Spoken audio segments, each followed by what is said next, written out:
Could Johor be the first domino in Malaysia's next political shakeup? As BNI's comeback, Ahmad Zahid Hamidi is once again emerging as a key player in the battle for power. Meanwhile, PN has dropped two senior Bersatu leaders in a major leadership reshuffle. And can Bersama shake up the next general election? More on that coming up. Is Perikatan Nasional undergoing a power shift?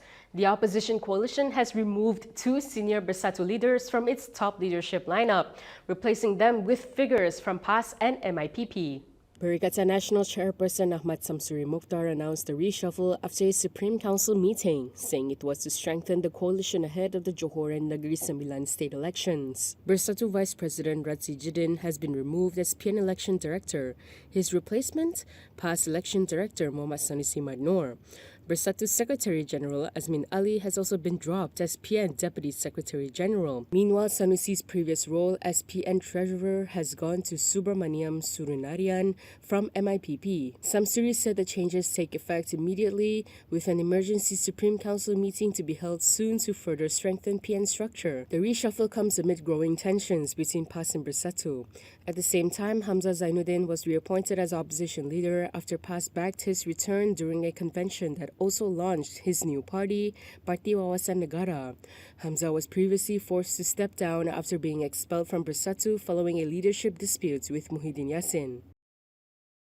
Is Hamzah Zainuddin consolidating his position within the opposition? The newly launched Parti Wawasan Negara founder has defended the status of his party and reaffirmed his role as opposition leader following a meeting with opposition MPs at the PAS headquarters. Hamzah Zainuddin has dismissed claims that Parti Wawasan Negara or Wawasan is not registered with the Registrar of Societies. The Larut MP said the party was already registered before he took over and renamed it.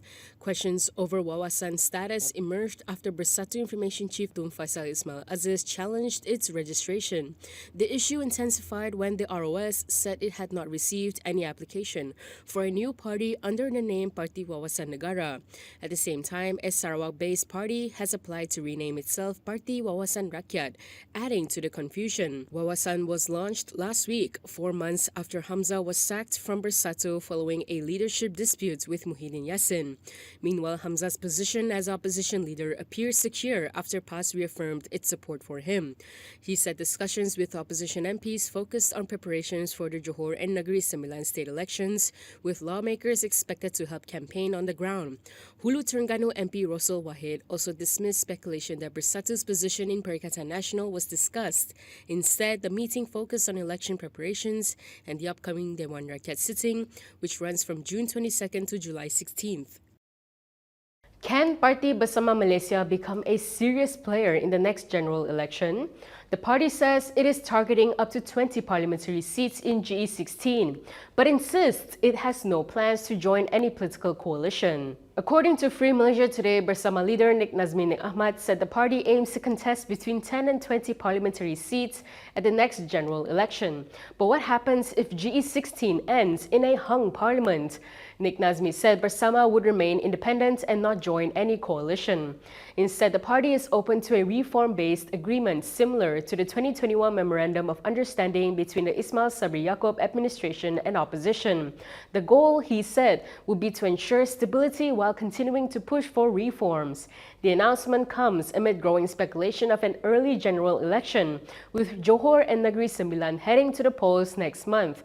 Bersama has also begun recruiting potential election candidates nationwide, with priority given to applicants from Johor and Negeri Sembilan. Candidates will undergo a multi-stage screening process, including asset declarations, background checks, and community assessments. The party is also aiming for 70% of its candidates to be under the age of 50 and hopes to field as many women candidates as possible.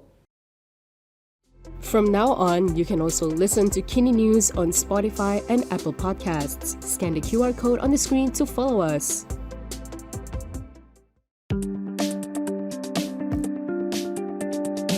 Could Johor be Ahmad Zahid Hamidi's road back to Putrajaya? 3 years after helping to create the unity government, the BN president is once again emerging as a key player in Malaysia's battle for power. And it all starts with Johor.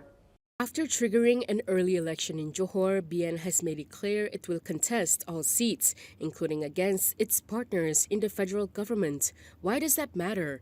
Because Johor could be the first test of whether BN is on the path to a political comeback. The coalition is betting that cracks within Perikatan Nasional, especially tensions between PAS and Bersatu, can help it regain Malay support.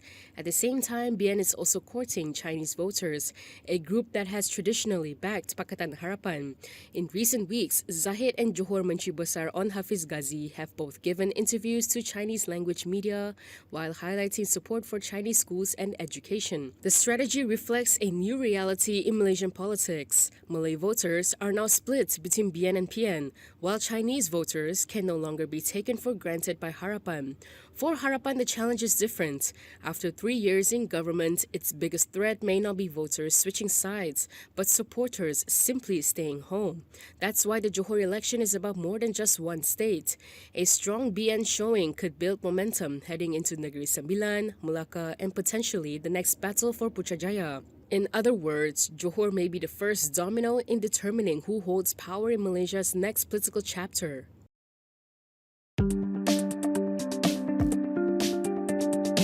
Is the UEC really an education issue or a political one?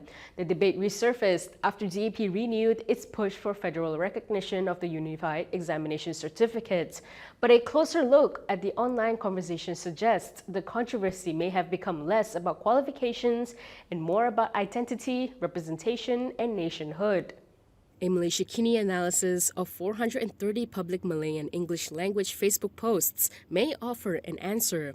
The analysis examined two separate waves of UEC controversy between December 2025 and June 2026. Despite being triggered by different events months apart, the pattern was strikingly familiar. The same voices returned, the same narratives resurfaced, and the same arguments were repeated. More than 70% of posts in both waves opposed UEC recognition. Among the most active voices were TV Pertiwi, PAS-linked figures, commentators, activists, and academics. Support for the UEC came largely from DAP leaders, Chinese education groups, and advocates of mother tongue education. But perhaps the biggest finding was this: the debate was rarely about education alone. Opponents often framed the UEC around national identity, the Malay language, integration, and constitutional concerns. Supporters, meanwhile, framed it as an issue of fairness, minority rights, and recognition of Chinese language education. Political analysts say that's why the issue keeps returning. For many Chinese Malaysians, the UEC has become a symbol of cultural recognition and identity. For critics, it is often viewed through the lens of nation building and national integration. In other words, the UEC has become more than a school certificate. It has evolved into a recurring political battleground over identity, representation, and what it means to be Malaysian. For the full story, visit MalaysiaKini.com. The fallout over JCOM chief Hishamuddin Ghazali's Cina Sesat remark is far from over. One of the individuals named in the controversial post has now lodged reports with both the police and the MCMC. Business person Albert Tay has filed complaints against Hishamuddin over a social media post that referred to him and former BN communications strategist Eric Sito as Cina Sesat or misguided Chinese. The remark sparked backlash online, with critics accusing the JCOM Director General of using racially charged language. Although Hishamuddin later apologized, he denied the remark was racist and maintained that it had been taken out of context. In his complaint, Tay argued that the post could inflame racial tensions and raise sensitivities involving race, religion, royalty, commonly known as 3R issues. Tay has also lodged a police report over the matter. Albert first gained prominence after exposing the Sabah mining corruption scandal and has since become a vocal critic of the government. Meanwhile, Communications Minister Fahmi Fadzil has urged Hishamuddin to be more careful with his choice of words to avoid misunderstandings and manipulation. Deputy Communications Minister Tioni Ching also called on all parties to avoid language that could inflame 3R sensitivities. And that is all from me today. For more stories, you can go to Kinitv.com. You can also follow us on Instagram, X, YouTube, and Facebook for the latest news updates. If you'd like to support independent media, do consider subscribing to MalaysiaKini.com. I'm Camelia. Thanks for watching.